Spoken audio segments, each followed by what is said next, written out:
Почитувана извршна директорка на организацијата Македонија 2025, господја Никица Мојсовска-Блажевска, почитувани представници на медиумите и други присутни.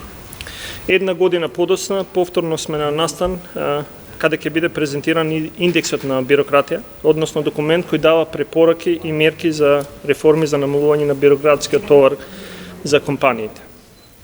Резултатите од истражувањето кое е спроведено и од кое се произлезени препораките укажува на тоа дека Северна Македонија во споредба со останатите земји кои се опфатени има најмало бирократско оптеретување во однос на бројот на процедури и бројот на часови кои компаниите ги поминуваат за да ги завршат сите обврски кон државата.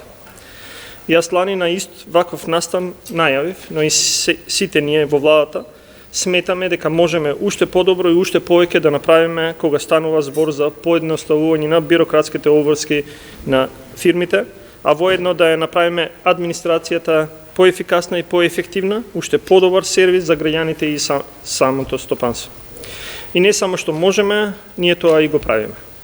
Во овој меѓупериод од една година, помеѓу двата настани, преземени се навистина сериозни чекори, токму во насока на поефикасна и поефективна администрација и намалување на обврските на бирократските процедури. Тоа го правиме и на оперативно и на стратешко ниво.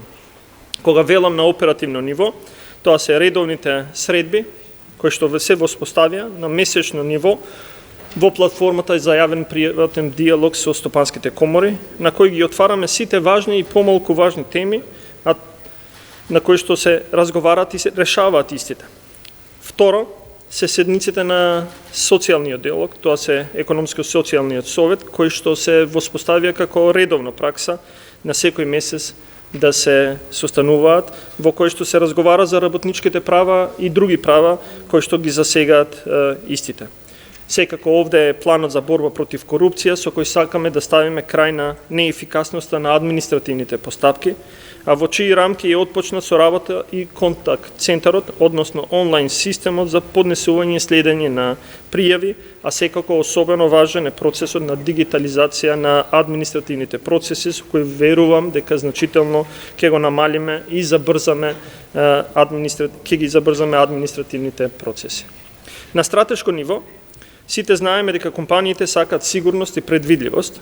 Тука работиме на креирање на националната развојна стратегија за наредните 20 години, која дефинитивно ќе ни го трасира патот кон поинтензивен и одржлив развој, како и создавање на единствен регистар на државната порта, со кој што на поедноставен начин компаниите би можеле да стигнат до информации што им се потребни за сите мерки на поддршка кои државата ги обезбедува, но секако ќе представува една точка за реализација на инвестициите на сите економски субјекти.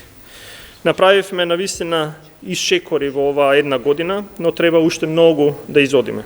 Граѓаните заслужуваат ефикасен и ефективен државен апарат, модерни и современи услуги, едноставни бирократски процедури, а својот потенцијалот на своите луѓе да го насочиме кон развојот.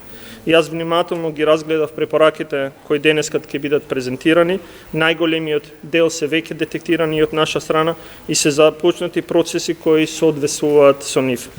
Ќе бидеме посветени и упорни да ги исполниме очекувањата на нашите граѓани и стопанственици, затоа што ние зависиме едни од други, поефикасна администрација, позадоволни компании, попродуктивни вработени, а сето тоа побрзо ќе ја движи нашата земја напред. Благодарам.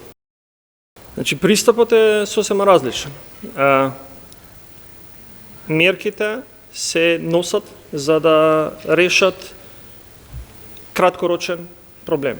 Политиките се носат за да решат среднорочни проблеми, а стратегиите се носат за да направат одржливи решења. Ние го избравме другиот пристап, а тоа е да зборуваме за одржливи, долгорочни решења, да носиме политики кои што на среден рок ќе дадат резултати и секако да се спроведе тоа што е во политиките, а тоа се законите. И ние работевме на законските решења, кои што ќе поедностават доста административни процедури. Например, мерката за пријава за недоследности во административните процеси за граѓаните и компаниите, само при најавата за 30% ги убрза процесите кои што беа заостанати. Само при најавата.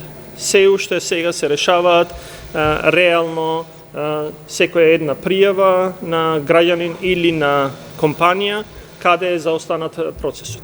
Второ, еве јас ќе кажам една друга мерка која што ние не сакаме да ја обзнаниме, но компаниите ја гледаат. Просечното време на добивање на државна помош за инвестиции во нашата земја пред една година било од 8 до 12 месеци. Тоа значи од денот на пријава за добивање на државна помош ти треба 8 до 12 месеца. Денеска таа е скратена на 2 месеци. И низа на такви примери има многу. Поедноставување на процесот, на тоа што го нарековме, например, ние во овој момент го разработуваме дигиталниот асистент за државна помош, никој тоа не го збори, но тоа што беше во извештајот на State Department за можни коруптивни моменти при давање на државната помош го адресираме преку дигиталниот асистент. За прв пат една земја во југоисточна Европа, можеби и во Европа, ќе има дигитален асистент кој што изворно ќе ги дава информациите на сите подеднакво за тоа што треба и може да очекуваат како поддршка од државата.